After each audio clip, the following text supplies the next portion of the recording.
Bonjour à tous les passionnés de football et bienvenue sur Monde du Foot, votre référence incontournable pour tout ce qui touche au ballon rond. Aujourd'hui, nous plongeons au cœur d'un affrontement palpitant dans les éliminatoires africaines de la Coupe du Monde 2026, Madagascar face au Tchad, ce lundi 8 septembre 2025, au stade Larbi Zaouli de Casablanca, Maroc. C'est la 8e journée du groupe I, et l'enjeu est énorme. Les Baréas de Madagascar parviendront-ils à saisir cette opportunité pour se rapprocher d'une qualification historique?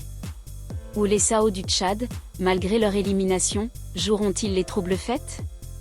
Restez avec nous jusqu'à la fin pour une analyse complète, les joueurs clés, les tactiques et toutes les infos pour suivre le match en direct. Avant de plonger dans l'action, posons deux questions cruciales. Madagascar peut-il capitaliser sur ce match pour talonner le Ghana, leader du groupe? Et le Tchad, revigoré par son nul contre les Black Stars, est-il capable de défier les pronostics? Attachez vos ceintures, car ce duel s'annonce explosif. Les éliminatoires africaines pour la Coupe du Monde 2026, co-organisées par les États-Unis, le Canada et le Mexique, battent leur plein, et le groupe y est un véritable champ de bataille. Madagascar, surnommé les Baréas, occupe la 3e place avec 13 points après 7 matchs, à seulement 3 points du leader, le Ghana, et juste derrière les Comores, qui les ont dépassés temporairement après une victoire 2-0 contre la Centrafrique dimanche. Cette 8e journée est un tournant pour les hommes de Romuald Rakotondrab. Une victoire contre le Tchad pourrait leur permettre de reprendre la 2e place, voire de se rapprocher du Ghana si ce dernier trébuche face au Mali dans un choc au sommet. En face, le Tchad, lanterne rouge avec un seul point, est déjà éliminé de la course à la qualification. Cependant, les Sao, entraînés par Raoul Savoie, ont montré des signes encourageants. Leur récent match nul 1 contre le Ghana, dans un stade tchadien en ébullition, a redonné espoir à une équipe en quête de respectabilité. Ce résultat a prouvé que le Tchad peut poser des problèmes, même au Cador.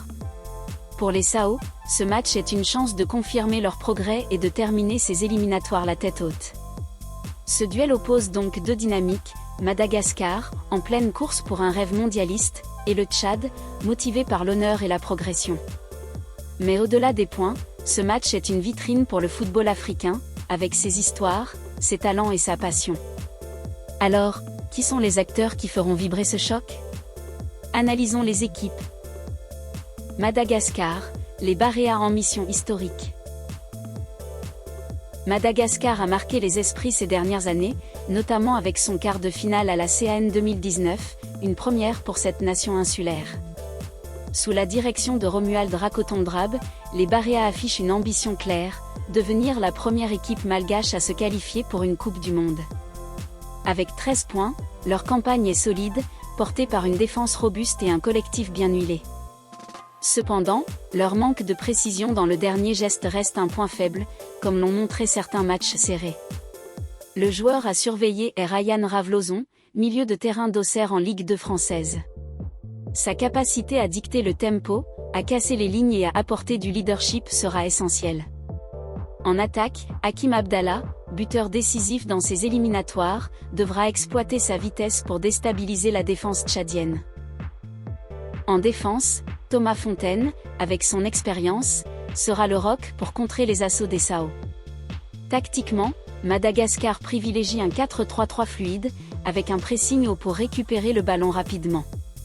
Mais face à un Tchad imprévisible, les Baréas devront éviter les erreurs défensives qui leur ont parfois coûté cher par le passé. Tchad, les Sao en quête de respect. Le Tchad, bien qu'en bas du classement, n'est pas à prendre à la légère. Sous la houlette de Raoul Savoie, les Sao ont progressé tactiquement, notamment dans leur capacité à défendre en bloc bas et à exploiter les contres. Leur match nul contre le Ghana a révélé un collectif plus solidaire et des individualités prometteuses, comme Ezechiel Ndouassel, un attaquant puissant capable de faire la différence. Le milieu de terrain, orchestré par Eric Mbangossoum, devra toutefois mieux gérer les transitions pour ne pas être débordé par le pressing malgache. Le Tchad s'appuie souvent sur un 4-4-2 compact, cherchant à fermer les espaces et à frapper en contre-attaque.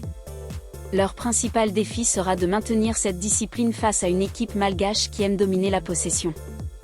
Les Sao devront également surmonter leur inconstance, un problème récurrent dans ces éliminatoires. Ce match opposera deux philosophies distinctes. Madagascar cherchera à imposer son rythme avec un 4-3-3 basé sur la possession et des attaques rapides sur les ailes. Les montées des latéraux, comme Charles-André Amaitsinoro, créeront des décalages, tandis que Ravloson orchestrera le jeu au milieu. Cependant, les Baréas devront se méfier des contres tchadiens, qui pourraient exploiter les espaces laissés derrière. Pour le Tchad, la clé sera de rester compact et discipliné. En adoptant un 4-4 bas, les Sao chercheront à fermer les espaces et à contrer avec la vitesse de leurs ailiers et la puissance de Ndouassel. Le duel au milieu de terrain sera décisif. Si Ravloson domine, Madagascar contrôlera le match. Mais si le Tchad parvient à couper les lignes de passe, il pourrait créer des opportunités. Les Sao devront également maximiser leurs rares occasions, car Madagascar a montré une solidité défensive dans ses éliminatoires. Le terrain neutre du stade Larbi Zaouli à Casablanca pourrait jouer un rôle. Sans l'avantage du public, les deux équipes partiront sur un pied d'égalité. Cependant, Madagascar, avec son expérience dans les matchs à enjeu, pourrait avoir un léger avantage psychologique. La gestion des émotions et la concentration seront cruciales pour les deux camps. Où et comment regarder le match? Vous voulez vibrer devant ce choc? Voici comment suivre Madagascar vs Tchad en direct. Le coup d'envoi sera donné à 17h heure locale au Maroc et au Tchad, soit 18h en France et 19h à Madagascar. Voici les options de diffusion. À Madagascar, la TVM, Télévision Malagasy, retransmettra le match en direct, une occasion pour les supporters des Baréas de soutenir leur équipe nationale. Au Tchad, Télé Tchad diffusera la rencontre pour les fans des Sao. En Afrique et ailleurs, beIN Sport, Super Sport, New World Sport et SSC assureront la couverture dans plusieurs pays. Consultez les grilles locales pour confirmer. Streaming, FIFA Plus proposera une diffusion en ligne dans certains pays. Assurez-vous d'avoir une connexion stable pour une expérience optimale. Pour profiter pleinement, préparez un bon écran, des snacks, et pourquoi pas, réunissez vos amis pour encourager votre équipe favorite. Ce match va au-delà du terrain. À Madagascar, le football est une source de fierté nationale, et les Baréas incarnent l'espoir d'un peuple qui rêve de briller sur la scène mondiale. Une qualification pour la Coupe du Monde 2026 serait un exploit historique pour cette nation insulaire, renforçant l'unité et l'enthousiasme des supporters. Pour le Tchad, le football est un vecteur d'unité dans un pays confronté à des défis socio-économiques. Chaque performance, même modeste, inspire les jeunes et renforce l'identité nationale. Ce duel met en lumière la passion et la résilience de deux nations africaines, chacune avec ses ambitions et ses rêves. Et voilà pour notre analyse complète de Madagascar vs Tchad sur Monde du Foot. Ce match du 8 septembre 2025 est un moment clé des éliminatoires de la Coupe du Monde 2026. Les Baréas jouent pour un rêve mondialiste, tandis que les Sao veulent prouver leur valeur. Qui l'emportera? Partagez vos pronostics dans les commentaires, abonnez-vous à Monde du Foot, activez la cloche pour ne rien manquer, et donnez un pouce bleu si vous avez aimé. Suivez le match sur TVM, Télé Tchad, beIN Sport, Super Sport, New World Sport, SSC ou FIFA Plus. On se retrouve bientôt pour d'autres analyses footballistiques. À vos écrans, et que le meilleur gagne.